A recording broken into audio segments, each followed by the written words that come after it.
Hoje vamos falar a respeito dos 7 selos. E depois vamos abordar um outro tema sobre as trombetas. Estes são assuntos importantes e pouco a pouco vamos avançar até chegar a um assunto ainda mais importante.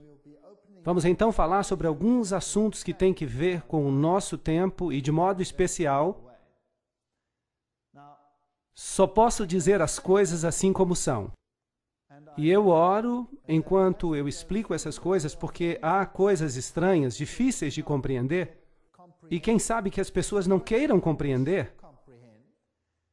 Eu oro para que as pessoas não usem isso como desculpa para não assistir mais, que continuem a assistir até que todo o quadro fique claro. É como um grande mosaico. E tudo o que podemos fazer em uma conferência é colocar um pequeno bloco de informação na tela. Parece um trabalho de retalhos. Primeiramente, não entendemos todos os assuntos. Mas se conseguirmos ordenar as informações até que o quadro fique mais claro, então a importância do livro de Apocalipse será perceptível, apreciada. Por isso, tenham paciência com vocês e comigo. Se há assuntos que pareçam estranhos ou, quem sabe, fora do equilíbrio ou do alcance, é porque não tem toda a informação disponível. Agora, os 7 selos são tratados momentaneamente no capítulo 6, mas para preparar o terreno e o cenário para os 7 selos, há outros 2 capítulos, o capítulo 4 e o 5, e é importante recordar que os capítulos eles mesmos não dizem nada, porque os números da Bíblia foram acrescentados depois. A Bíblia não foi escrita com capítulos, ela foi escrita com blocos, assim que ela não pode ser dividida em capítulos. Os números de capítulos são apenas uma forma conveniente para nós nos situarmos, quando precisamos encontrar um texto. Havendo o Cordeiro aberto um dos selos, agora, antes que ele abra um dos selos, para nos dizer o que vai se passar na terra, primeiramente ele nos dá uma visão da grande sala do trono do céu. Uma das visões mais ilustrativas da sala do trono do universo. Agora imaginem, estamos olhando para a sede do poder universal. Apocalipse 4:1 diz: Depois dessas coisas olhei, e eis que havia uma porta aberta no céu, e a primeira voz, como de trombeta, que ouvira falar comigo, disse: Sobe para aqui e te mostrarei as coisas que depois destas devem acontecer. Assim que temos aqui uma visão profética. E logo fui arrebatado no Espírito, e eis que um trono estava posto no céu, e havia alguém assentado sobre o trono. Mas segundo a dureza do teu coração impenitente, entesouras para ti mesmo ira, e na manifestação do juízo de Deus, no dia em que Deus há de julgar os segredos dos homens por Jesus Cristo, Romanos 2, 5 e 16. E o que esse texto tem que ver com o grande trono? Bem, a sala do grande trono é a sede do rei do universo. E esse rei do universo é também o juiz do universo. Então, antes que Deus nos permita olhar para o que vai acontecer nesta terra, e olhar para as apostasias que virão, e para as coisas terríveis que os homens vão fazer, Ele nos dá uma visão da sua majestade e do seu poder. E nos dá a visão de que, apesar de que pareça que o outro lado vai ganhar, é Deus quem está no controle. E, finalmente, Ele será o juiz. E chegará o tempo do juízo. Então haverá um juízo, uma investigação e um pronunciamento da sentença. E então haverá um juízo executivo. E quando vier esse juízo executivo, será melhor que estejamos do lado certo. Porque todos devemos comparecer diante do tribunal de Cristo, para que cada um receba segundo o que tiver feito, por meio do corpo. 2 Coríntios 5:10. Não se enganem, Jesus está no comando. Está tudo sob o controle de Deus. Atos 17:31. Portanto, tem determinado um dia em que com justiça há de julgar o mundo, por meio do homem que destinou, e disso deu certeza a todos, ressuscitando-o dentre os mortos. Não se engane, não tenha dúvidas. Jesus um dia vai pôr fim ao pecado. Apocalipse 4:3. E o que estava sentado era, na aparência, semelhante à pedra de jaspe sardônio, e o arco celeste estava ao redor do trono, e parecia semelhante à esmeralda. É inexplicável a glória que João viu, ali, na sala do trono de Deus. E ao redor do trono havia 24 tronos. 24 tronos ao redor do trono. E via assentados sobre os tronos 24 anciãos, com vestes brancas, e tinham sobre suas cabeças coroas de ouro. Então aqui há 24 indivíduos assentados ao redor do trono de Deus. E do trono saíam relâmpagos, trovões e vozes. Ele nem sequer consegue explicar a glória que vê. Ele só vê luz e relâmpagos e a voz de Deus como um trovão. E diante do trono ardiam 7 lâmpadas de fogo, que são os 7 Espíritos de Deus. Agora, já explicamos isso antes. Deus é um, há apenas um Espírito, mas o número 7 representa os períodos de tempo, como já explicamos. Deus está no controle em todas as eras, inclusive a era que vivemos agora. Mas quem são esses 24 anciãos? No santuário terrestre também havia 24 anciãos. Nós lemos isso no livro de 1 Crônicas, 24:7, que nos diz que lançaram sortes, e caiu a primeira sorte sobre Jeoaribe, e a segunda a Jedaias, e depois são mencionados os nomes dos demais, o terceiro, o quarto, quinto, sexto, sétimo. E nos é dito quem eram esses anciãos. E a lista dos anciãos escolhidos segue até o versículo 19. 24 anciãos. O ofício desses em seu ministério era entrar na casa do Senhor, segundo lhes fora ordenado por Arão seu pai, como o Senhor Deus de Israel lhe tinha mandado. Porque no santuário terrestre havia 24 anciãos que oficiavam com o sumo sacerdote, que era Arão.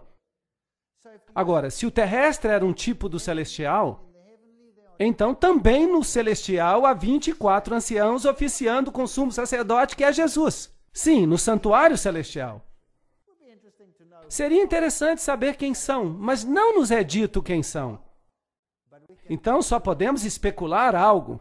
Apocalipse 4:6. Havia diante do trono como que um mar de vidro, e sob essa luz magnificente em que se pode caminhar, semelhante a cristal, e no meio do trono e ao redor do trono havia 4 animais cheios de olhos, por diante e por detrás. Agora, quem são eles? O primeiro animal era semelhante a um leão, e o segundo animal semelhante a um bezerro. E tinha o terceiro animal o rosto como que de homem. E o quarto animal era semelhante a uma águia que voava. E cada animal tinha para si 6 asas ao redor. E por dentro estavam cheios de olhos. E não descansavam nem de noite nem de dia, dizendo: Santo, Santo, Santo, Santo é o Deus Todo-Poderoso, que era, que é e que há de vir. Uma afirmação muito interessante. Quem são? Bem, em Isaías capítulo 6, versículo 2, temos uma outra afirmação que nos pode ajudar. Serafins estavam por cima dele, de Deus, cada um tinha 6 asas, com 2 cobriam seus rostos, com 2 cobriam os pés, e com as outras 2 voavam. Então estamos falando de querubins.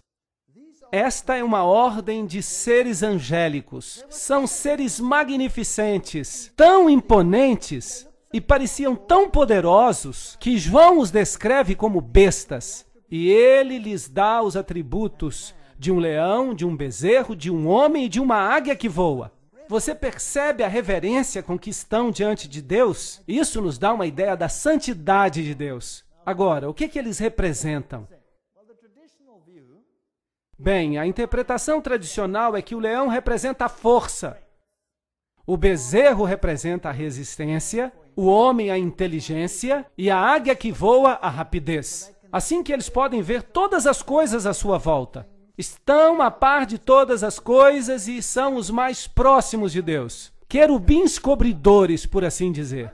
Outra interpretação é que eles refletem os atributos de Cristo.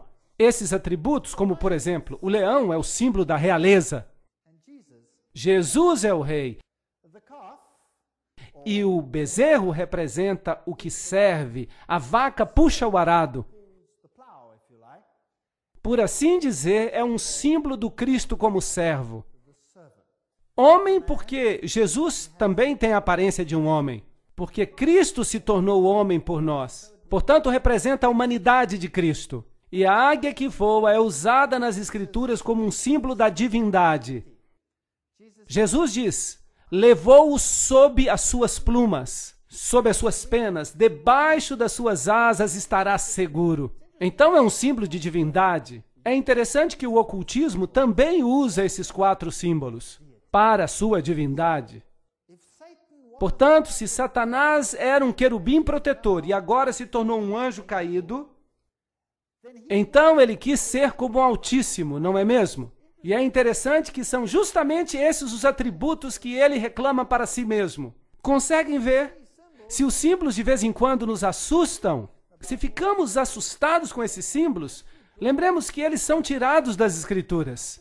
E Satanás os falsifica para seus propósitos. Mas na sala do trono de Deus vemos o Cordeiro de Deus. Ele é o rei, ele é o servo, ele é humano, ele se tornou um homem por nós. Mas ele é divino. Esse seria o simbolismo. E quando os animais davam glória e ação de graças àquele que estava sentado sobre o trono, para todo sempre, os 24 anciãos se prostravam diante daquele que estava sentado no trono e o adoravam. Muito interessante. E ao que vive para todo sempre, lançavam as suas coroas diante dele, dizendo: digno é, Senhor, de receber glória, honra e poder, porque tu criaste todas as coisas. E por tua vontade foram criadas. Agora, a Bíblia é muito clara ao nos dizer quem é o Criador. Todas as coisas foram criadas pela palavra de Jesus Cristo. É isso que a Bíblia diz. Mas vamos falar sobre isso em outra conferência. E vi na destra do que estava sentado sobre o trono um livro escrito por dentro e por fora, selado com 7 selos. Apocalipse 5:1. E vi um anjo forte bradando com grande voz: quem é digno de abrir o livro e desatar os seus selos?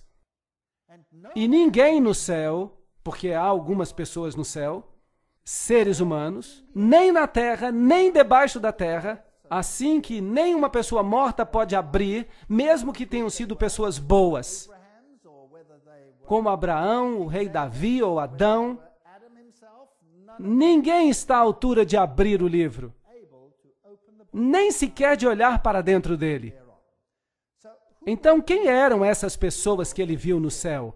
Sim, os querubins podemos entender, eram anjos. Quanto aos 24 anciãos, a Bíblia diz que quando Jesus ressuscitou dos mortos, as tumbas foram abertas, não é certo? E as primícias se levantaram dos mortos. E a Bíblia diz que quando ele entrou no céu, quando ele ascendeu aos céus, ele levou cativo o cativeiro. Não é certo? Portanto, as pessoas que foram redimidas ao longo dos séculos ressurgiram dos mortos naquele momento e foram com Jesus para o céu. A Bíblia nos diz que há alguns indivíduos no céu. O Enoque, por exemplo, ele foi trasladado sem ver a morte. Foi levado para o céu. Não é assim? Elias, como representante daqueles que seriam trasladados depois do dilúvio, também foi levado em um redemoinho, com uma carruagem até o céu. Não é verdade? Então Elias também está lá. E a seguir há um verso muito interessante no livro de Judas, no qual o arcanjo Miguel discute com Satanás acerca do corpo de Moisés. Assim que Moisés também teve uma ressurreição especial e foi levado ao céu. E é por isso que Elias e Moisés puderam aparecer no Monte da Transfiguração e apoiar a Cristo no momento da sua agonia, antes que passasse pelos momentos finais da sua vida. Então há várias pessoas no céu. E entre eles, obviamente, há 24 que servem no santuário celestial como os 24 anciãos. Quem exatamente são? Não sabemos. Podemos especular se Moisés vai ser um deles, ou Elias, ou Enoque, mas não temos outros nomes. Vamos vê-los um dia e então vamos saber quem eram. Mas é uma história interessante. Assim que o terrestre é uma cópia do celestial. Mas nenhum homem era digno de abrir os selos. Se um homem era suficientemente digno aos olhos de Deus para ter sido levado ao céu, isso não faria diferença, porque nenhum homem no céu, ou na terra, ou debaixo da terra, nenhum homem que já tenha vivido era digno de abrir os selos. Mas felizmente há uma solução. Apocalipse 5:4. E eu chorava muito porque ninguém havia sido achado digno de abrir o livro, nem de o ler, nem de olhar para ele. Agora, este documento encontrava-se selado com 7 selos. Nos tempos antigos, eles costumavam selar documentos. No tempo romano, os testamentos. E é claro que se ele não fosse aberto, então não haveria herança. Então, se nenhum desses selos for aberto, não vai haver herança. E nós estaremos perdidos para sempre. E é por isso que João chora. Mas se eles pudessem ser abertos, se o testamento pudesse ser lido e se houvesse uma execução do testamento, então poderíamos ser redimidos. E há somente um que deixou um testamento e vive para poder recebê-lo. Porque, geralmente, quando uma pessoa morre e deixa um testamento, ele passa a depender de outra pessoa para que o abra, não é verdade? Para executá-lo. E se o único que pode herdá-lo está morto, bem, então temos um problema, porque quem vai recebê-lo está morto, não pode recebê-lo mais, a não ser que ele seja Deus e com certeza tenha sido ressuscitado pelo próprio poder. Uau! Então encontraremos isso. E me disse um dos anciãos, não chore, aqui está o leão da tribo de Judá, a raiz de Davi que venceu para abrir o livro e desatar os seus 7 selos. Assim que nem tudo está perdido. O Deus homem está ali. E olhei, e eis que estava no meio do trono. Então, o que se supõe que seja? Se ele está no meio do trono, bem, então ele está assentado no assento da divindade. E dos 4 animais viventes, e entre os anciãos, um cordeiro, como havendo sido morto. E tinha 7 chifres. Um chifre representa poder, a sede do poder, o reinado por todas as eras. Ele é um rei. Se você olhar o livro de Daniel, vai descobrir que um chifre representa um rei, um reinado. E 7 olhos, ele vê através dos séculos, os quais são os 7 Espíritos de Deus enviados a toda a terra. E não só a uma parte dela. Verso 7. E veio e tomou o livro da destra do que está assentado sobre o trono. E havendo tomado o livro, os 4 seres viventes e os 24 anciãos se prostraram diante do Cordeiro, tendo todos eles harpas e salvas de ouro cheias de incenso, que são as orações dos santos. Então, as orações dos santos são representadas com incenso, e os méritos de Cristo fazem com que as orações dos santos sejam aceitáveis a Deus. Uma imagem maravilhosa que temos aqui. E música celestial enche o lugar do trono enquanto adoram o Cordeiro. E cantavam um cântico novo, dizendo: digno és de tomar o livro e lhe abrir os selos, porque foste, aqui está a resposta, morto, e com o teu sangue os compraste para Deus. Assim que os 24 anciãos que estão dizendo isso, eram humanos ou eram anjos? Devem ser humanos. Por quê? Porque foram redimidos, não está certo? Assim que sabemos que há seres humanos nos céus, neste momento, que foram redimidos, eles estão no céu porque para lá subiram no traslado das primícias, como dissemos antes. E há 3 pessoas que a Bíblia menciona por nome que foram trasladados, ou que tiveram uma ressurreição especial. Por isso nos redimiste, porque foste morto e com o teu sangue nos compraste para Deus, homens de toda tribo, língua, nação e povo. Isso desfaz todo tipo de exclusividade. Há alguns que creem que a salvação hoje é por nascimento. Já encontraram alguma pessoa que pensa assim? Pessoas que acreditam na salvação por nascimento dizem: eu pertenço à raça certa, ou eu pertenço ao grupo étnico correto, por isso vou ser salvo. Os judeus tinham essa teologia. E há muitos grupos hoje em dia que creem que serão salvos como consequência do seu estado especial. Há muitas crenças esquisitas, salvação por nome, salvação por chapéus, mas eu não vou falar sobre esses detalhes agora. Há gente que acredita que se tiver a roupa certa, então você será redimido. E se representam a si mesmos assim diante do mundo. Você não é salvo nem pelo seu nascimento, nem pelas suas roupas, nem pela forma com que você se adapta a esta ou aquela posição. Você é salvo por meio da sua relação com Jesus Cristo. É assim que você é salvo. Portanto, Ele é o que nos redime pelo seu sangue, de toda língua, tribo, povo e nação, a menos que nos gloriemos que o nosso grupo é melhor do que outro. E para o nosso Deus os fizeste reis e sacerdotes, e eles reinarão sobre a terra. Que texto fascinante!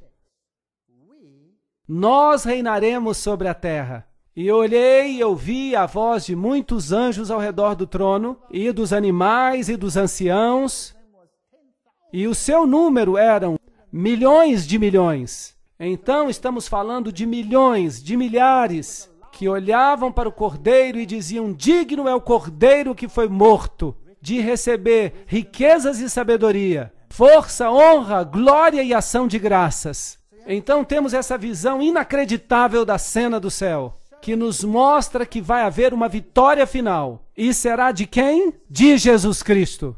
Assim que não temos nada a temer. É Deus quem nos dá essa visão. E depois Ele muda sua ênfase para nos dizer o que vai acontecer na terra. E os dois estão em contraste, num contraste tão grande um com o outro, que até faz medo. E alguém talvez possa crer que o cristianismo vai ser derrotado nessa batalha.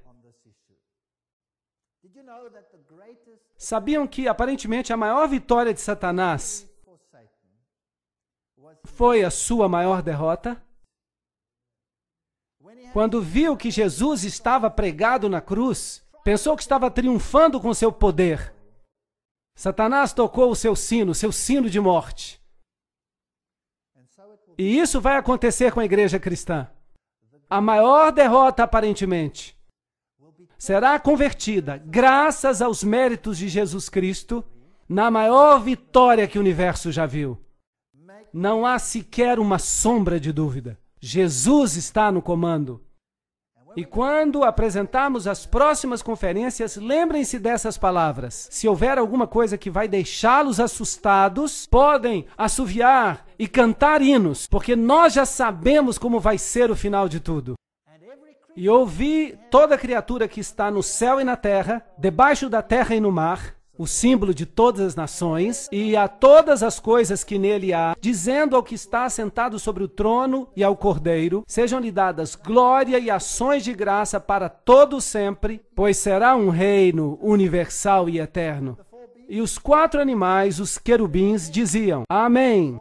E os 24 anciãos que foram redimidos, lembram-se? Prostraram-se e adoraram o que vive para todo sempre. Certo? Mudando da grande cena do trono, movemos-nos agora através da história para os cavalos do Apocalipse. Abrem-se então os selos.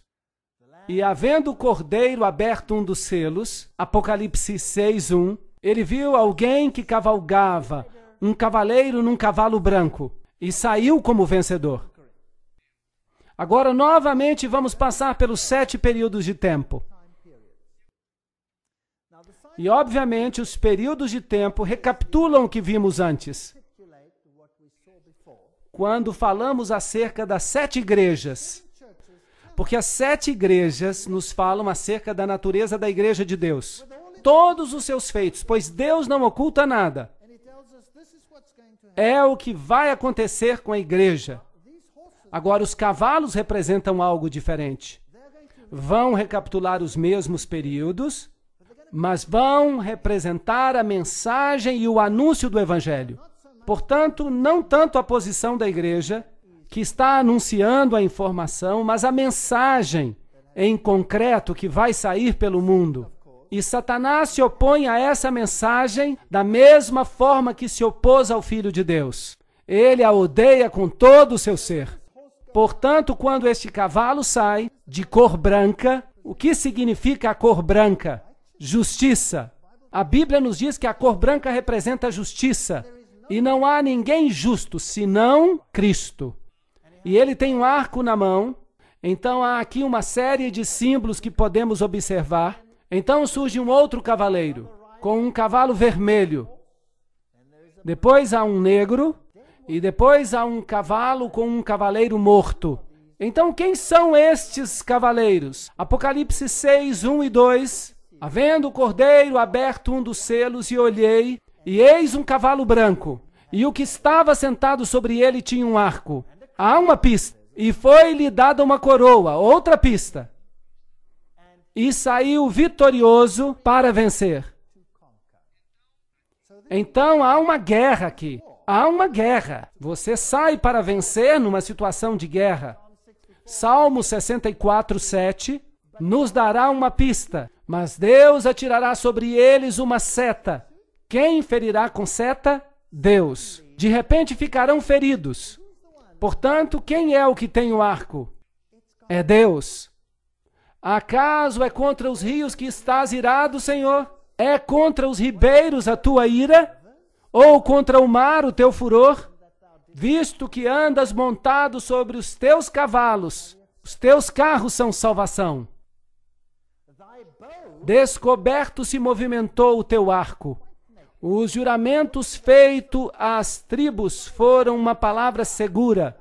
Tu fendeste a terra com rios. Abacuque 3, 8 a 9. Aqui temos uma boa pista agora. Será que Deus está preocupado em conquistar o planeta em termos de pensamentos terrestres? Não. Esta é uma mensagem, é a palavra de Deus. E a seta é o que está sendo disparado com o Evangelho no coração. E a primeira mensagem que saiu quando Jesus começou a sua igreja era a mensagem da salvação por meio de Jesus Cristo. E saiu com poder e pureza, porque Deus tinha limpo por si mesmo um povo que estava disposto a representar a justiça e a verdade, a igreja primitiva. Então, o porta-voz do evangelho que saiu era inadulterado. Todos sabiam que Jesus Cristo era o Senhor. Só Ele podia salvar. Só por meio do seu sangue somos redimidos. Essa foi a mensagem levada ao mundo, anunciando o Evangelho. Por isso é uma fé que conquista. O branco representa uma fé pura. Uma mulher vestida de branco em Apocalipse representa a verdade em sua pureza. A noiva que foi redimida e lavada no sangue do Cordeiro. Se na verdade permanecerdes fundados e firmes na fé, e não vos moverdes da esperança do Evangelho, que temos ouvido, o qual foi pregado a toda criatura que há debaixo do céu. Colossenses 1, 23. É muito importante aceitar essa mensagem e estar ancorado na rocha, de maneira que não se possa ser movido. Então, se fizermos isso, estaremos estabelecidos na verdade. E para estar estabelecido na verdade e não ser movido, precisamos conhecer a palavra de Deus. É necessário comê-la. Isso significa incorporá-la, agir em conformidade com ela. Veremos que para sermos bem estabelecidos na verdade, para não sermos movidos, há algo importante sobre o que vamos falar em outro momento. Então o segundo selo é aberto. E aqui vem um cavalo vermelho. O vermelho é a cor do quê? Do sacrifício. É a cor do sangue. É a cor do sacrifício. Assim, quando vemos as 7 igrejas, a primeira que vimos era Éfeso. Lembram-se? Era uma igreja que tinha uma boa mensagem, uma doutrina pura, tinha discernimento. Podiam ver quem é que se chamava a si mesmo de judeus ou cristãos e não o eram. Eles tentaram se infiltrar a princípio, mas o discernimento da igreja os manteve fora. Depois veio uma outra igreja chamada Esmirna, lembram-se? Mir.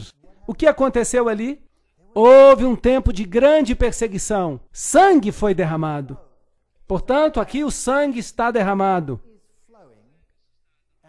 E a razão por que este sangue está sendo derramado é que Satanás está contra-atacando a mensagem do Evangelho. Ele está fazendo tudo o que está ao seu alcance para corrompê-la. Mas os que se mantêm fiéis aos princípios do Evangelho preferem morrer a dar-se por vencidos. E aqueles que não se mantêm fiéis aos princípios, o que farão? Começarão a fazer concessões. E o caminho das concessões vai se abrindo lentamente. E o evangelho do cavalo vermelho sai. E saiu outro cavalo vermelho, e ao que estava sentado sobre ele foi-lhe dado retirar a paz da terra, para que matassem uns aos outros. E foi-lhe dada uma grande espada. Agora, o que é a espada? É a palavra de Deus. Então, esse é o assunto, a palavra de Deus. Ela sai, diz uma coisa e isso causa guerra. E a guerra é dolorosa. A guerra leva à morte. Algumas pessoas se cansam desse processo. Então, a fé sangrenta é a que vemos a seguir. É o tempo de uma grande perseguição. A perseguição romana com Nero, da forma como já falamos antes quando tratamos da igreja. Então, cobre o mesmo período de tempo, até os tempos de Constantino, o imperador, quando a perseguição era o método para se livrar do porta-voz do Evangelho. E havendo aberto o terceiro selo, ouvi dizer ao terceiro animal, vem e vê. E olhei e eis um cavalo preto. E o que estava sentado tinha uma balança na mão. E ouvi uma voz no meio dos 4 animais que dizia, uma medida de trigo por um dinheiro, e 3 medidas de cevada por um dinheiro, mas não danifiqueis o azeite e o vinho. Esses são símbolos muito interessantes. Portanto, aqui há uma balança, e a cor é negra. Agora, a cor preta é obviamente oposta à branca, certo? Assim que alguma coisa está acontecendo que está tingindo a brancura do porta-voz do Evangelho, tornando tudo negro. Há algo que se torna muito escasso. Trigo e cevada. E depois há outra coisa que está com problemas. O vinho e o azeite. Agora, esses símbolos representam, todos eles representam o porta-voz do Evangelho. O trigo é um símbolo de Jesus Cristo. Jesus Cristo nasceu em Belém, Bethlehem, a casa de pão. Jesus diz, eu sou o pão da vida. Jesus é o pão vivente que desce do céu. Então o pão está com problemas e a cevada, que era a primeira colheita que ocorria em Israel, a colheita da cevada. De fato, a oferta de sacrifício movido era um feixe de cevada, que representava a ressurreição de Jesus Cristo. E o corpo de Jesus Cristo, porta-voz do Evangelho. Então, o trigo e a cevada estão escassos. A mensagem evangélica da salvação em Cristo está sob opressão. Mas Deus continua trabalhando e Ele diz, não danifiqueis o azeite e o vinho. O que representa o azeite? É o símbolo do Espírito Santo. Era esvaziado do candelabro para que o mundo pudesse ter a luz da verdade. E o vinho é o símbolo da doutrina. Jesus disse, não se deita vinho novo em odres velhos. Não se coloca a grande mensagem da salvação num molde que não vai poder contê-la. Então, o vinho é um símbolo do Evangelho. Jesus também diz, eu sou a videira e vocês são os meus ramos. Ele é o que nos dá a vida por meio da sua mensagem do Evangelho. Então, esses são os elementos que estão colocados sob opressão e que sofrem concessões, por assim dizer. Então, o cavalo negro, obviamente, representa um tempo em que a palavra de Deus se torna escassa. E isso é um problema por causa do comprometimento. É o tempo em que Constantino casou o paganismo com o cristianismo. Portanto, é uma fé negociada, se vamos continuar pelo mesmo período de tempo. Orai por vós e por todo o rebanho, para apacentardes a igreja de Deus. Porque eu sei isso, que depois da minha partida, entrarão no meio de vós lobos vorazes. E, a propósito, quão cedo na igreja entrou a corrupção? No princípio. Logo no princípio. Havia um homem chamado Simão Mago. Vocês se lembram dele na Bíblia? Ele pensou que podia comprar o poder de Deus com o seu dinheiro. Lembram-se disso? E Pedro repreendeu de uma maneira bem direta. E ele ficou muito irritado, bastante irritado. E Simão, o mago, vinha de Samaria.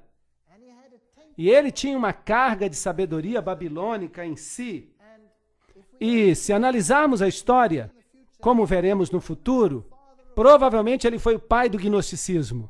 E o gnosticismo, em outras palavras, é uma filosofia que torna Jesus Cristo menos do que ele é, para que nós possamos nos tornar mais do que somos.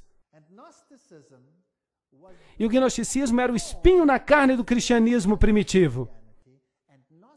E o gnosticismo é um fator dominante hoje em dia, como veremos nas próximas conferências. A cruz de Cristo foi o divisor da história. E lançou a verdade por terra e prosperou. Daniel 8:12. Viria um poder que destruiria o porta-voz do Evangelho. A salvação só por meio de Cristo foi substituída pelas exigências da igreja. Foi isso que aconteceu. E a própria igreja se pôs como mediadora entre o homem e Deus. Em vez de ir diretamente a Cristo, você passava agora pela igreja. Um dia muito triste. Deus tinha dado uma lei, mas o homem teve o atrevimento de mudar a lei de Deus para satisfazer as suas necessidades. Portanto, nas igrejas, temos São Pedro, ou será que era Júpiter? Bem, na verdade é que ele veio diretamente do templo de Júpiter. E Maria se converteu em uma mediatrix, uma mediadora. E a igreja ensina que ninguém pode ser salvo a não ser pelos méritos de Maria. Isso é muito estranho. Essas doutrinas chegaram e elas eram uma mistura entre o cristianismo e o paganismo. A Bíblia claramente declara: debaixo dos céus nenhum outro nome há, dado entre os homens, pelo qual devemos ser salvos, exceto pelo nome de Jesus Cristo. Não há outro nome. Assim que todos os outros mediadores que ingressaram na igreja, como os pagãos tinham muitos deuses, eles desenvolveram muitos santos. E então você poderia, se você tivesse algum problema na vida e não tivesse méritos suficientes, salvação por obras, então para poder entrar no céu, você podia receber um empréstimo dos méritos excessivos daqueles que haviam morrido antes. Essa é uma doutrina da igreja da Idade Média. Essa é uma doutrina ainda respeitada. Posso, por assim dizer, tomar emprestado uma grande porção de mérito dos santos que morreram antes de mim, para aumentar a reserva dos meus próprios méritos. Será que isso é bíblico? Ou será que temos que nos apresentar individualmente diante de Deus no juízo, dando conta do que fizemos na carne? Sim ou não? Sim, é claro. É por isso que criaram todos esses santos. E como consequência, os santos se tornaram especialistas. E essa especialização é a mesma que vem do paganismo. Um Deus se especializar em cuidar de uma coisa, por exemplo, de uma viagem. Outro Deus está especializado em cuidar de necessidades financeiras. Então, havia vários deuses. E é por isso que hoje em dia, se alguém quer viajar, é bom ter São Cristóvão consigo, porque quem sabe, talvez ele possa ajudá-lo. Então, essa é uma igreja de concessões. Mas com Jesus Cristo não pode haver nenhum tipo de concessão. Ou ele é o Senhor dos senhores e o Rei dos reis, ou ele não é. E essa é uma decisão que temos que tomar. Enquanto vamos para a próxima parte da história dos cavaleiros em Apocalipse, chegamos a um cavalo pálido. Ele representa a morte. Assim que, obviamente, há uma mudança progressiva nesse tempo, quando o porta-voz do Evangelho se torna negro, conhecida como uma negociação da morte, o Evangelho morreu. A Bíblia diz claramente: não farás para ti imagem de escultura, nem nenhuma semelhança do que há em cima nos céus, ou embaixo na terra, ou nas águas que há na terra. Não te encurvarás a elas, nem as servirás. Êxodo 20, 4 e 5. Um texto problemático dos 10 mandamentos. E que tal então removê-lo e atirá-lo ao lixo? Bem, se você prestar atenção no catecismo atual, você verá que esse mandamento foi removido para abrir caminho para as práticas religiosas que se haviam introduzido na igreja. Constantino é o primeiro que mais destacadamente começou a emitir leis que restringiam a consciência do homem. Assim que, em vez de escutar e aceitar a palavra de Deus e tomar decisões baseadas na palavra de Deus, o homem começa a criar leis que falam sobre esse assunto. E Constantino foi o primeiro a fazer uma lei sobre o dia de descanso. Por exemplo, durante esse século de negociação, o dia do sol do paganismo substituiu o sábado bíblico. Um desenvolvimento muito interessante aconteceu aqui. A igreja primitiva guardava o sábado, mas havia duas regiões na igreja primitiva onde o sábado não era guardado. Uma era em Alexandria, onde havia uma escola muito liberal que mais tarde deu lugar ao gnosticismo e às suas bases. E a outra era em Roma.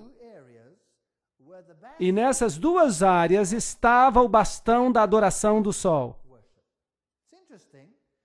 É interessante que quando Alexandria foi destruída, a transferência de poder foi feita para Roma. E finalmente se espalhou para o mundo inteiro. E então, durante esse período de negociação, o dia do sol substituiu o sábado da Bíblia.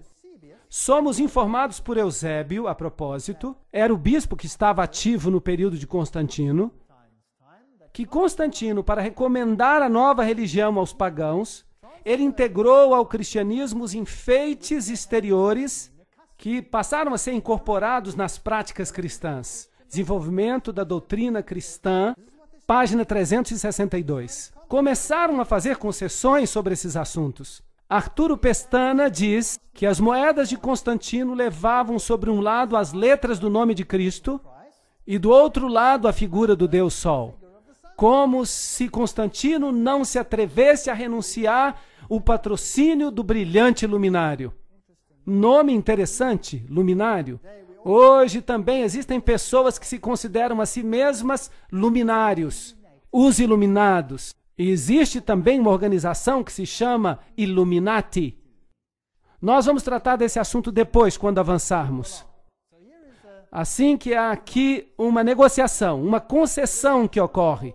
A manutenção do velho nome pagão Dies Solis, ou Sunday, domingo em inglês, é de alguma forma devido à união dos sentimentos pagãos e cristãos. graças aos quais o primeiro dia da semana foi recomendado por Constantino aos seus súditos, tanto pagãos quanto cristãos, como o Dia Venerável do Sol. História da Igreja do Oriente, página 184. Então, isso é um fato histórico e não podemos refutá-lo. Isso é o que aconteceu.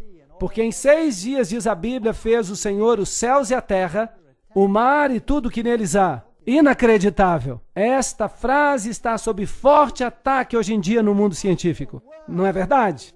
Não há sequer uma palavra da Bíblia que não esteja sendo atacada hoje nos dias em que vivemos. E tudo que neles há. E no 7º dia descansou. Portanto, abençoou o Senhor o dia de sábado e o santificou. Êxodo 20:11. Portanto, há aqui indícios de uma negociação, uma forma de mudar a identidade do cristianismo primitivo. Mas o que aconteceu com os cristãos fiéis que queriam fazer exatamente aquilo que as Escrituras diziam? O que aconteceu com eles? Foram eliminados da face da terra. Foram destruídos à espada. E a história de como tudo aconteceu é a mais diabólica e terrível que possam imaginar no mundo. Inacreditável. Onde reinou a igreja primitiva? Onde começou o cristianismo? Começou em Roma, sim ou não? Não. Começou em Jerusalém. Foi ali onde tudo começou. É ali que o cristianismo tem a sua sede. Dali se espalhou para o Oriente Médio. Onde é que Paulo fez a maioria das suas pregações? Ele foi a Roma para morrer. Mas onde é que ele estabeleceu a maior parte das igrejas? Na Ásia Menor. Foi ali que ele pregou. E foi dali que a igreja cresceu. A igreja cresceu por toda esta região. Esta região que inclui o Iraque, o Irã, Paquistão, até chegar à Índia. É isso que a Bíblia diz. E no Egito, até o norte da África, foi ali o berço do cristianismo. E hoje o cristianismo foi eliminado do seu lugar de origem e foi substituído por uma religião inteiramente diferente que nega Cristo e a sua divindade. É um pensamento interessante. Vamos voltar a isso mais tarde. E abençoou Deus o 7º dia e o santificou, porque nele descansou de toda a sua obra que criara. A Enciclopédia Católica nos diz: a igreja, depois que mudou o dia de descanso do sábado judeu ou o 7º dia da semana para o primeiro, fez com que o 3º mandamento se referisse ao domingo como dia de guarda, santo, o dia do Senhor. Enciclopédia Católica, volume 4, página 153. Bem, por que o 3º mandamento? Por que não o 4º, como estava na Bíblia? Porque eles haviam removido o 2º mandamento que dizia: não farás para ti ídolos. Agora, fazer isso não é manipular a palavra de Deus? Não é reescrever a Escritura? Com certeza. Assim como não apenas tiraram de Deus a sua autoridade, porque ele diz: lembra-te do 7º dia, porque eu sou o teu Criador. Eu te fiz. Tiraram essa autoridade e disseram: não, eu é que vou decidir quando é que vais fazer. Eu sou a nova autoridade na tua vida. Portanto, isso não é uma questão de dias, é uma questão de autoridade. Quem tem autoridade? O que faz a lei é que tem autoridade. O que muda a lei é quem tem mais autoridade do que aquele que veio antes. Estou certo ou errado? Então há aqui um poder que diz que tem mais autoridade do que Deus. É uma questão de autoridade. Não se metam com Deus. Os sacerdotes violentam a minha lei e profanam as minhas coisas santas, não fazem diferença entre o santo e o profano, nem discernem o impuro do puro, e dos meus sábados escondem os seus olhos, e assim sou profanado no meio deles. Ezequiel 22, 26. Esta é uma declaração muito interessante. Então eles profanam o sábado, não fazem diferença entre o limpo e o imundo. Espere aí. Por acaso ensinam hoje que não há diferença, que não há nenhuma diferença? Será que isso é correto? Olhem, se vocês observarem a Nova Versão Internacional, ela diz que Jesus declarou que todas as coisas agora são limpas. Então, a Nova Versão Internacional diz, mas a antiga versão inglesa, a King James, não diz isso. Vamos analisar esse assunto mais tarde, porque é complicado fazê-lo agora. Assim, o cavalo negro representa esse tempo de negociação, de concessão. As coisas estão mudando, e quando chegamos a 538 depois de Cristo, há um decreto que um certo poder, isto é, o bispo de Roma, tem poder para se tornar o corretor dos hereges. Isso significa que ele se tornou a autoridade sobre a consciência do homem. Interessante, não? Não era Deus, o homem assumiu a sua posição. E uma vez que o homem usurpa a autoridade de Deus, então o evangelho está morto. Porque a minha Bíblia diz que não há outro nome pelo qual você possa ser salvo, e a minha Bíblia diz que não há outro nome, que não há outro mediador, exceto Jesus Cristo, o homem. E a minha Bíblia também diz que se alguém pecar, temos um advogado. E esse advogado é Jesus Cristo. Mas agora, nós temos aqui um outro advogado. Temos que ir a uma outra parte para encontrar perdão. E há alguém aqui que diz o que é certo e o que é errado. E isso vai contra a palavra de Deus. Isto é problemático. E havendo aberto o quarto selo, olhei e eis um cavalo amarelo, e o que estava sentado sobre ele tinha por nome Morte, e o inferno seguia. O Hades, a tumba. Essa é uma história triste de como a mensagem do Evangelho da Salvação foi levado ao ponto da morte. E foi-lhe dado o poder para matar a quarta parte da terra. Portanto, esse poder tira o porta-voz do Evangelho e controla uma quarta parte da terra. Agora, esse é um ponto muito importante. Que denominação cristã controlou a quarta parte do mundo? Com espada, para matar com espada. Essa é uma palavra nova. Não é uma espada literal. E com a fome. Fome de quê? Há uma escassez na terra de quê? Da palavra de Deus. Será que a igreja da Idade Média tirou a palavra de Deus? Sim ou não? Será que proibiram a Bíblia? Tornou-se um pecado mortal ter a Bíblia e lê-la? Sim ou não?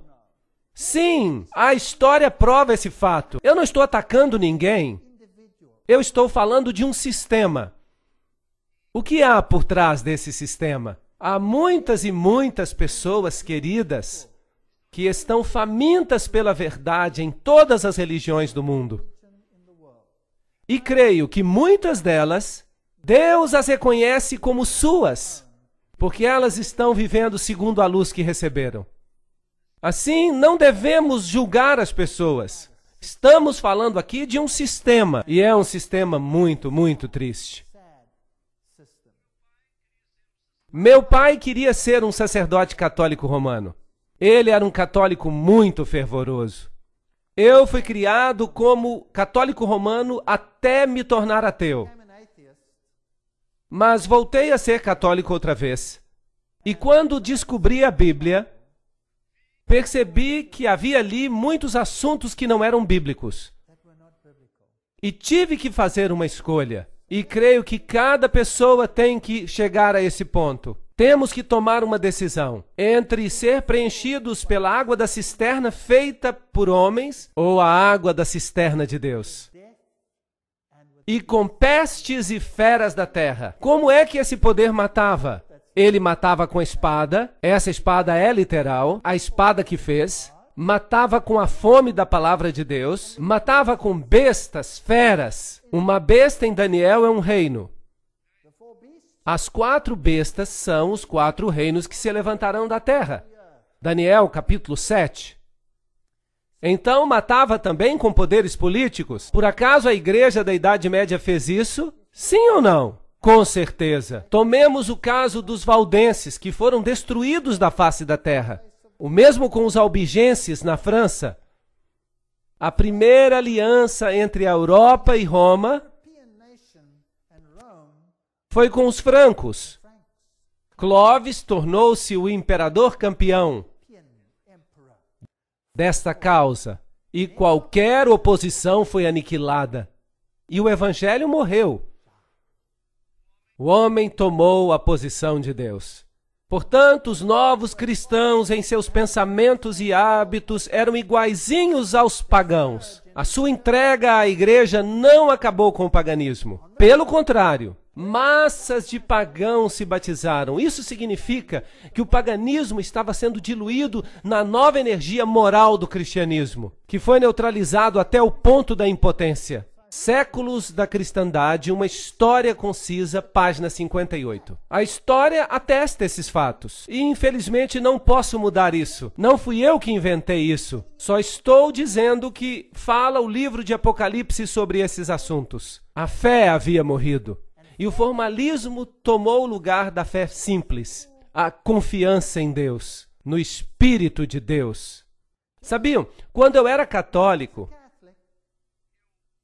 eu me sentava na igreja e sabia que, de acordo com os ensinos, a hóstia ficava no tabernáculo, no sacrário, e ela era Deus. E eu podia orar a ela. E eu ficava sentado ali dizendo: por que não me respondes?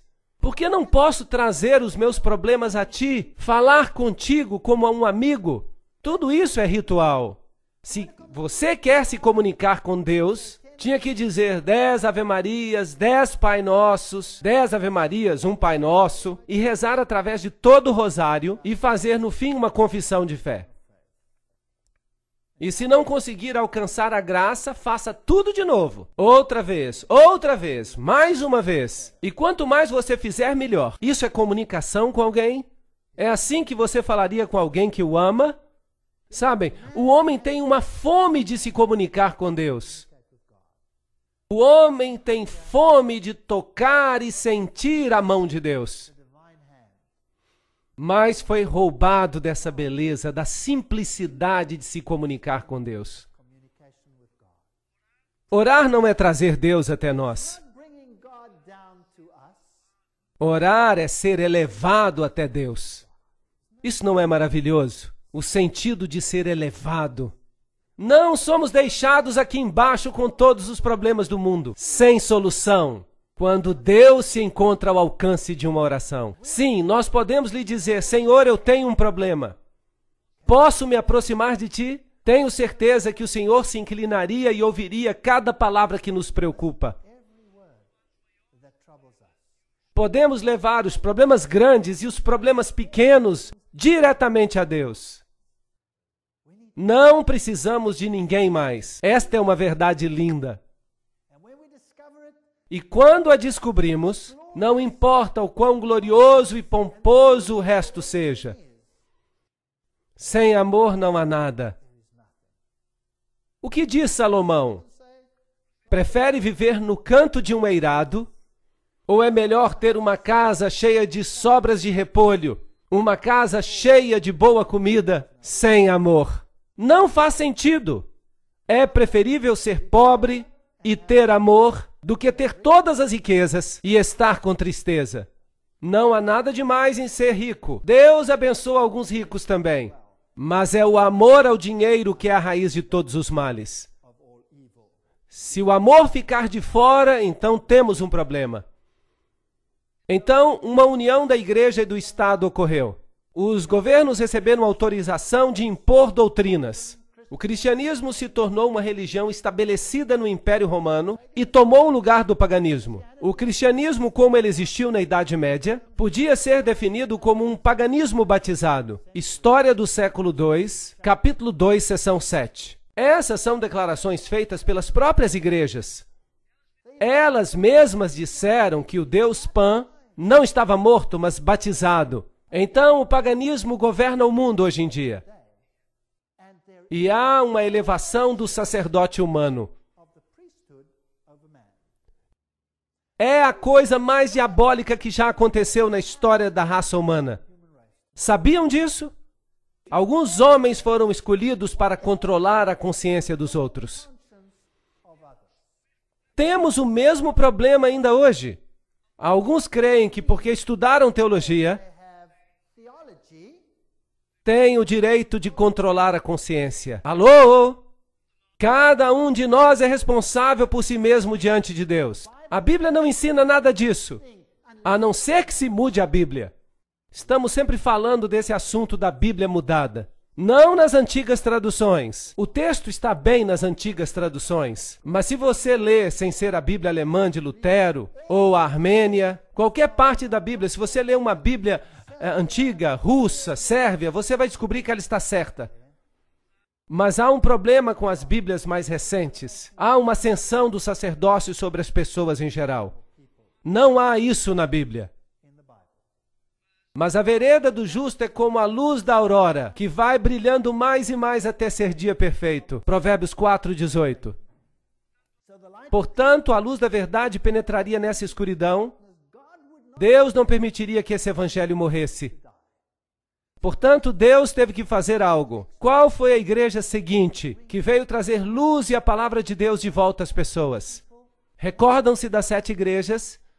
Temos uma igreja que ingressou com isso tudo, Sardes, representando a reforma. Ela reformou o que havia morrido. Realmente não é um conceito complicado. E havendo aberto o 5º selo, vi debaixo do altar as almas dos que foram mortos, por amor à palavra de Deus e por amor ao testemunho que deram. E clamaram com grande voz, dizendo: Até quando, verdadeiro e santo dominador, não julgas e vingas o nosso sangue e dos que habitam sobre a terra? Agora, será que essas são almas literais debaixo do altar? Então haveria muita gente nesse lugar. Ou será que isso é o sangue de todos os santos que está a clamar a Deus? Quando vais fazer alguma coisa em relação a isso? Eu acho que esta é a imagem que está sendo dada aqui. Sim, aqueles que morreram pela fé, todos aqueles que foram destruídos, mas criam, clamavam a Deus. E foram dadas a cada um compridas vestes brancas, e lhes foi dito que as usassem, por um pouco de tempo, até que se completasse o número de seus conservos e seus irmãos que também haviam de ser mortos, como eles. Deus diz: eu estou no comando. Vai ficar pior. Mas esperem até que todos ao longo da história, aqueles que têm ainda que morrer pela fé, estejam conjugados, então o reino virá. Portanto, esses foram os instrumentos de tortura que foram usados, mas nada impede o anúncio do evangelho. Sabiam que alguns desses instrumentos de tortura continuaram a ser usados até 1974? Muito interessante. Franco, na Espanha, usou esses instrumentos de tortura ainda na década de 70.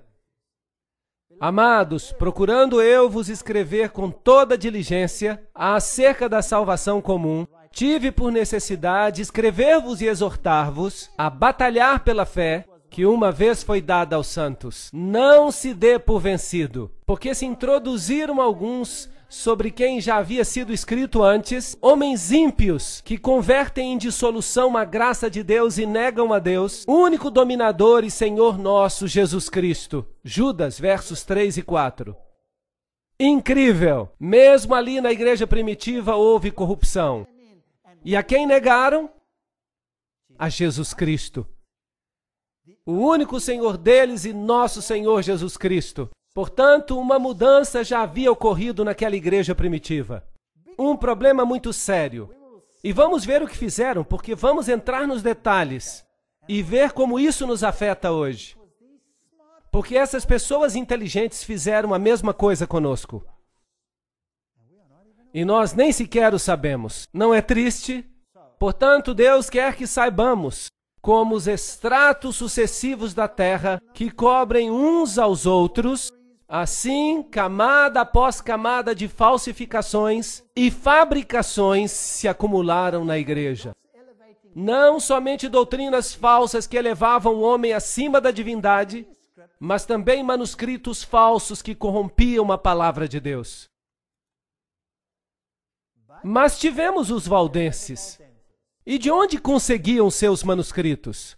Eles conseguiram da igreja da Síria, desde o berço do cristianismo. Não os conseguiram de Roma. Eles permaneceram com as escrituras através dos séculos. É interessante que as nações que apareceram nessas áreas altas, elas tinham essas escrituras. Mas havia outros documentos que estavam sendo usados em Alexandria e Roma.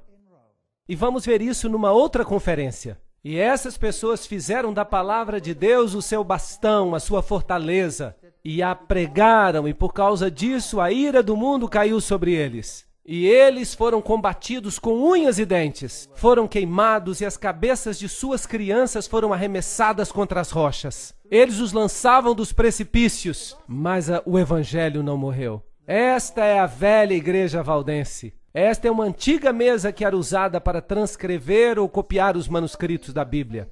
E lentamente a fé foi elevada uma vez mais. Em 1370, a autoridade da Bíblia foi declarada por Wycliffe. Em 1400, a obediência a Deus, obedecer a Deus mais do que o homem, e ele morreu pela sua fé. João Hus. Estes são os homens vestidos de branco. E depois, salvação pela graça com Martinho Lutero, homem valente, corajoso. Ele foi perfeito em tudo? Não, com certeza não.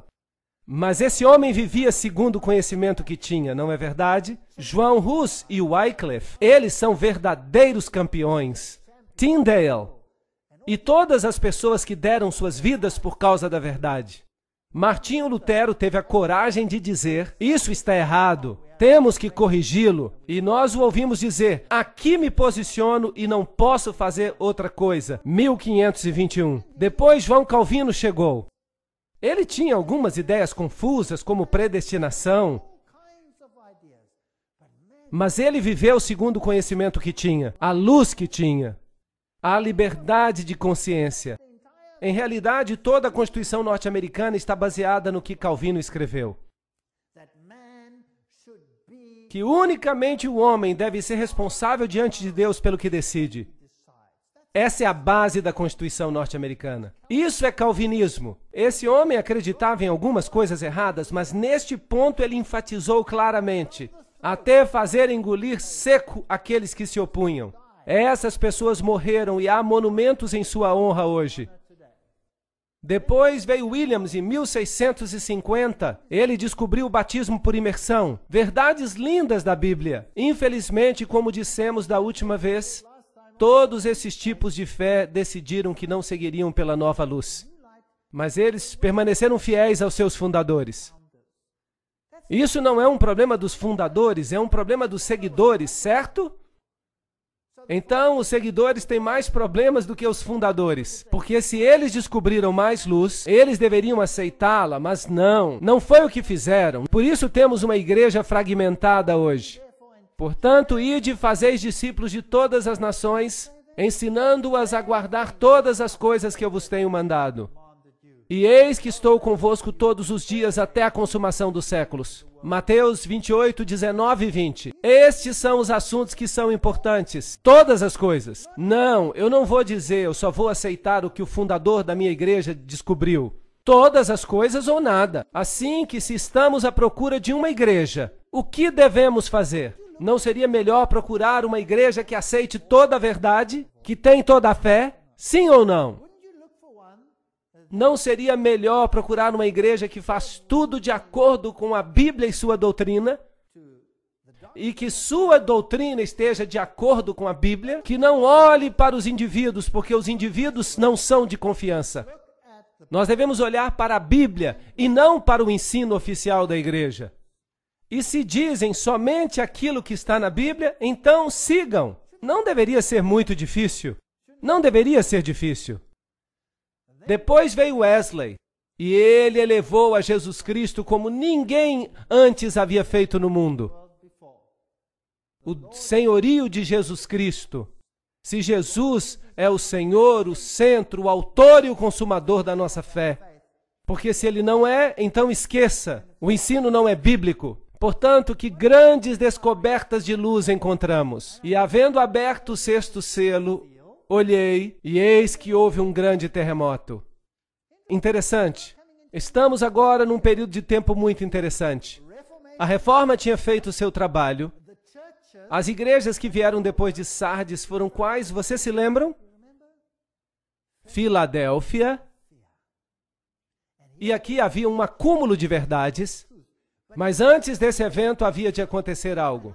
E havendo aberto o sexto selo, olhei, e eis que houve um grande tremor de terra. E o sol se tornou negro, e a luz se tornou como sangue, e as estrelas do céu caíram sobre a terra, como a figueira quando lança de si os seus figos verdes, abalada por um vento forte. Apocalipse 6, 12 e 13. Esses são sinais celestiais que aconteceram. Aconteceram ou não? Com certeza. Marcos diz a mesma coisa, capítulo 13, 24. Ora, naqueles dias depois daquela aflição, essa terrível perseguição na qual os filhos de Deus foram quase que exterminados da face da terra, na Idade Média, por meio da Inquisição, e os 30 anos de guerra, e a Guerra dos 100 anos, e a noite de São Bartolomeu, e os huguenotes sendo exterminados. Depois de tudo isso, veio a luz. Depois daquela aflição, que terminou aproximadamente em 1798, e vamos falar dessa data novamente em outro momento, o sol escurecerá e a lua não dará sua luz. Aqui está a história de Ware, em New Hampshire, porque o cristianismo tinha fugido, a cristandade baseada na Bíblia tinha fugido da Europa e se estabelecido em várias regiões do mundo. No Novo Mundo, nos Estados Unidos da América em particular, no sul da África e na Austrália, e é ali para onde o cristianismo foge. É interessante ver o que está acontecendo nessas regiões do mundo hoje em dia. O dia escuro que aconteceu na Nova Inglaterra chegou em 9 de maio de 1780. Por volta das 11 horas começou a escurecer, como se a noite tivesse chegado. Os homens deixaram de trabalhar. O gado mugindo retornou a seus estábulos. As ovelhas baliam e se aglomeravam nas cercas, e os pássaros selvagens voavam para os seus ninhos. A noite se tornou tão escura que uma pessoa não conseguia ver a sua mão, nem sequer uma folha de papel branco.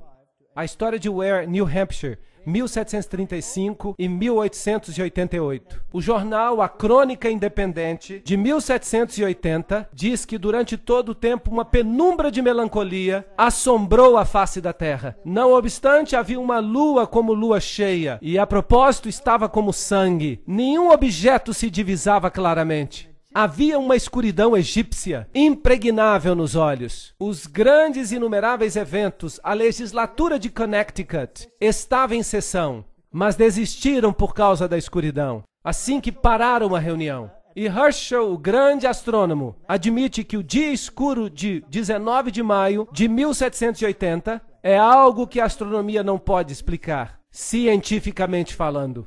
Mas ali estava, no seu tempo. Depois, em 3 de novembro de 1933, houve uma chuva incrível no céu, com 200 mil meteoros por hora. Ficou tão claro que se podia ler.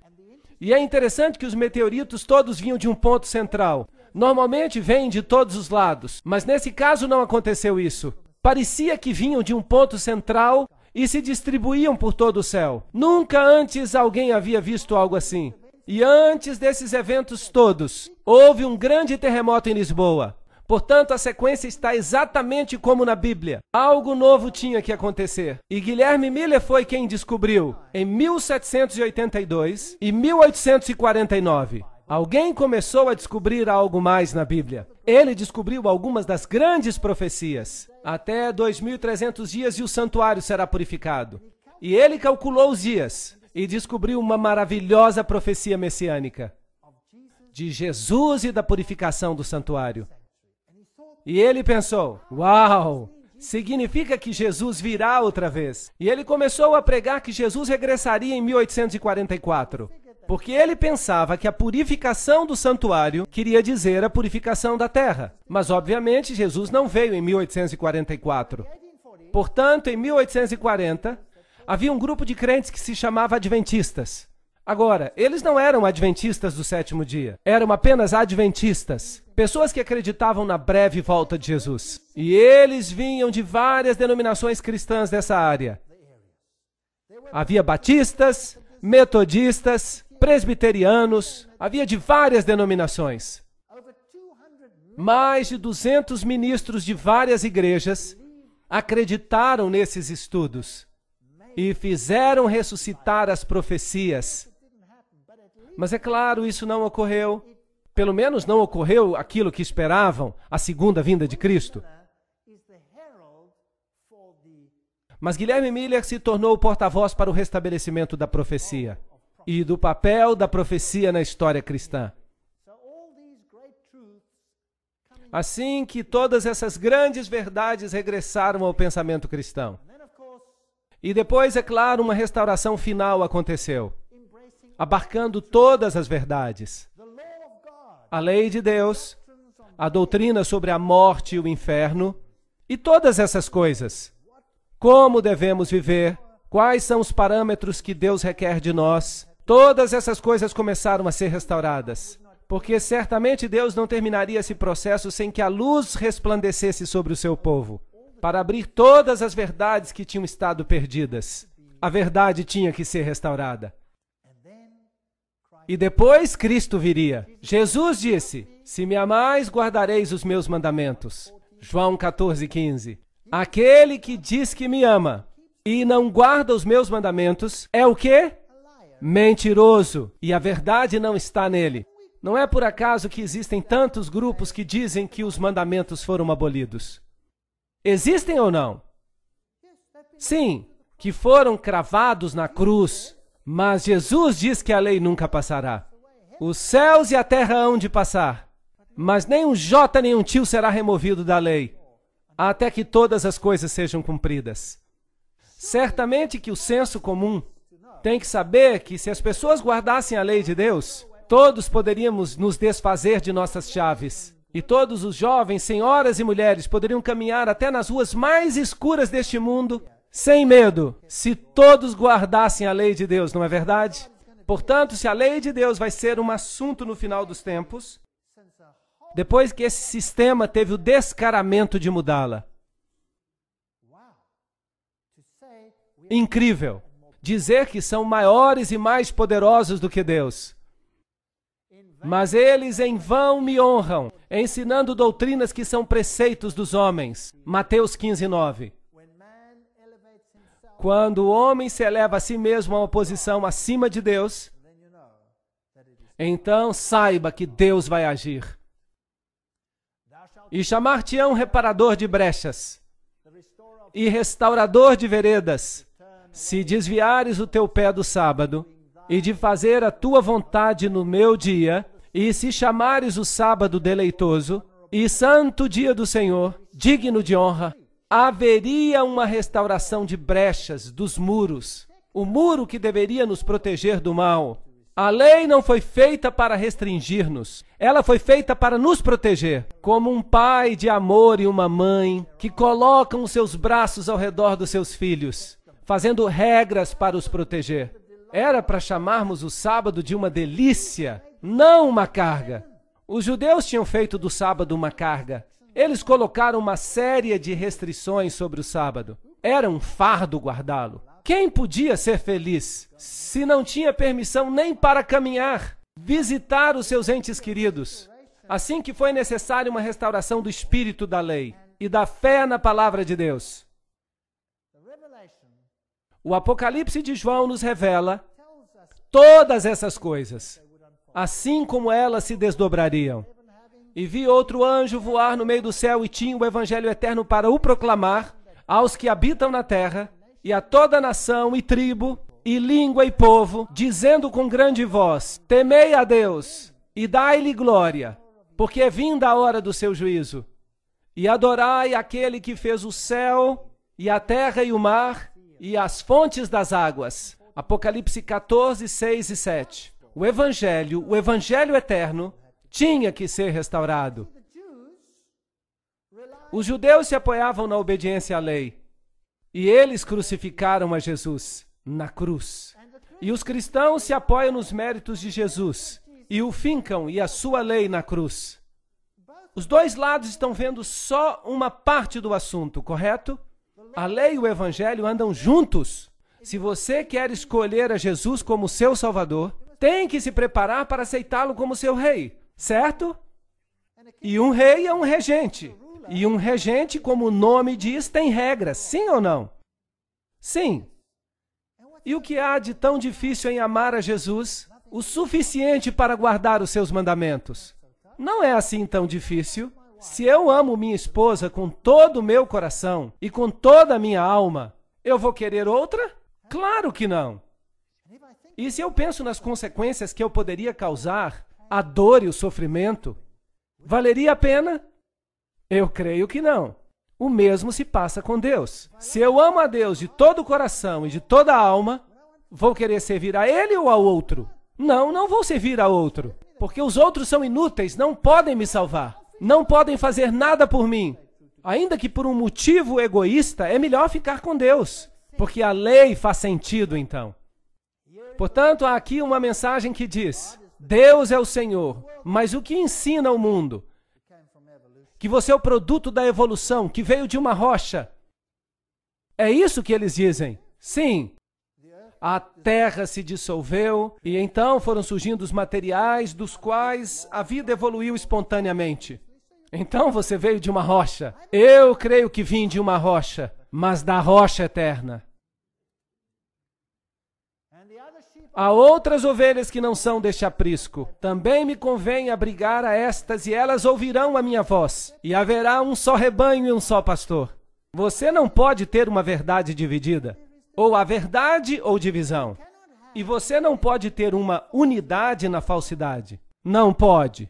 Ou há uma unidade na verdade, ou não há união. Só há uma suposta unidade que desaparecerá como se nunca tivesse existido ao menor sinal de problema, quando há uma falsa unidade. Ou está baseada na verdade ou não está baseada em nada. Aqui está a paciência dos santos, os que guardam os mandamentos de Deus e a fé de Jesus. Apocalipse 14, 12. Sabem de uma coisa? Esta é uma frase fascinante. A fé de Jesus. Uau! A Bíblia tem normas muito elevadas. Sabia que não é suficiente apenas ter fé em Jesus? Não, não é suficiente. Você precisa ter a fé de Jesus. Na maior adversidade, Jesus confiou nos méritos de seu Pai. Sim ou não? Sim. Não importa o que aconteça, você precisa confiar como Ele confiou. Ele é o padrão. Bem, Deus adiciona os seus méritos, porque nós somos fracos, nós não podemos fazer essas coisas. Mas esse é o padrão. Algo a almejar. Uau! Eu gostaria de ter essa fé de Jesus. Eu estaria disposto a ir à cruz, porque eu saberia que Ele iria me ressuscitar. E que eu seria dele eternamente. Poderia morrer, não importa o que acontecesse. Jesus tinha essa fé e precisamos ter esse tipo de fé. Mas quantas pessoas têm esse tipo de fé hoje em dia? Os padrões da Bíblia são altos, são muito elevados. E a mensagem sai ao mundo que Jesus Cristo é o Senhor. Estamos perto deste ponto. E o céu retirou-se como um livro que se enrola, e todos os montes e ilhas foram removidos dos seus lugares. Estudamos todos os selos. Estamos justamente entre o sexto e o sétimo selo. O que vai acontecer a seguir quando for aberto o último selo? Então o testamento de Deus será aberto e o reino será dado ao Senhor. Isso significa que Jesus tem o controle do planeta e Ele virá outra vez. Passamos pela história. Somos as últimas pessoas, os últimos nesta grande mensagem. E os reis da terra, os grandes, os ricos, os tribunos e todos os poderosos se esconderão nas cavernas das rochas e das montanhas, dizendo aos montes e aos rochedos: caí sobre nós e escondei-nos do rosto daquele que está sentado sobre o trono e da ira do Cordeiro. Essa é a próxima coisa que vai acontecer. E a propósito, por favor, vejam que as pessoas se escondem, não há uma grande alegria entre as multidões quando o juízo vier. Você terá que estar de pé. Não seremos todos salvos, você precisa tomar uma decisão agora. E depois segue o capítulo 7, que é um capítulo parentético, e nos diz quem será capaz de estar de pé. E nos diz que vão ser os selados. Só eles são capazes de ficar em pé. E havendo aberto o 7º selo, houve silêncio no céu, quase por meia hora. Bem, se você considerar que isso é um tempo profético, é mais ou menos uma semana, ou precisamente uma semana. Portanto, a pergunta é: que silêncio é esse? Creio que o céu está vazio porque Cristo e seus anjos estão aqui embaixo para buscar os redimidos. Cristo virá novamente com poder e glória. Ou estamos arraigados nele ou não. Esta é uma escolha que temos que fazer. Eu lhe sugiro que aceitem o fato de que Jesus está no comando. Jesus nos deu uma visão da grande sala do trono, onde está sentado no trono do poder. E é Ele quem tem autoridade para abrir os selos, para receber um reino. E podemos fazer parte dele, mas podemos recusá-lo. A minha oração é que todos aceitemos a salvação, porque Ele é o único nome dado entre os homens pelo qual podemos ser salvos. Amém.